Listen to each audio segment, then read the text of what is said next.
Սահմանադրական բարեփոխումների ընդունումից հետո այն մշակողները խոստանում են դատական համակարգում արդարադատության խորհրդի անկախացում, դատախազության ինստիտուտի առանձնացում, երդվյալատենականների ինստիտուտի ձևավորում։ Բարեփոխումների հանձնաժողովի անդամ Գագիկ Ղազինյանի խոսքով նոր հայեցակարգով առաջարկվում է կասեցնել դատավորի գործունեությունը խորհրդի կազմում նրա ընդգրկվելուց հետո, որպեսզի վերջինս կաշկանդված չլինի որոշումներ կայացնել այն գործերով, որոնք հետագայում գուցեև քննի։ Մեզ պետք է անկախություն ապահովել արդարության խորհրդի ոչ միայն մնացած իրավունք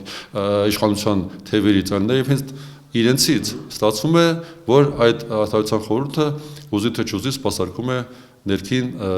դատական համակարգին, այսինքն ներքին օգտագործման կամ ներքին սպասարկման կառույցի է վերածվում։ Ղազինյանը ոչ պակաս կարևոր է համարում նաև այդ խորհրդի նախագահի ընտրության սկզբունքի փոփոխությունը։ Գործող սահմանադրությամբ այդ պաշտոնը զբաղեցնում է բացառապես Վճռաբեկ դատարանի դատավորը, ինչն էլ ըստ Ղազինյանի կրկին անհավասարություն է ստեղծում։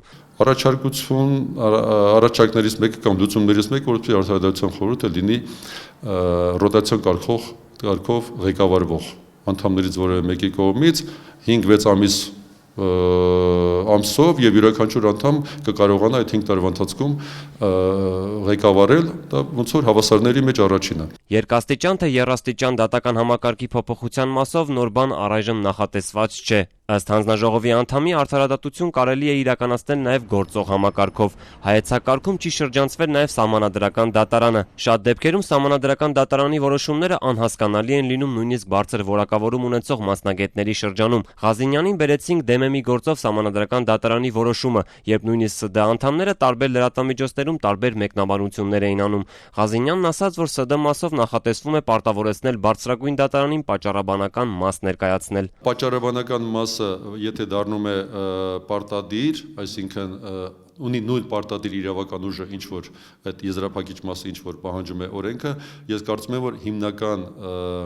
այսպես բովանդակային մասը տեղ է գտնում պատճառաբանական մասում, բոլոր հիմնավորումները, բոլոր արգումենտները պատճառաբանական մասում են եւ դա բացառել եւ կտրել ընդհանրապես եզրափակիչ մասը համարել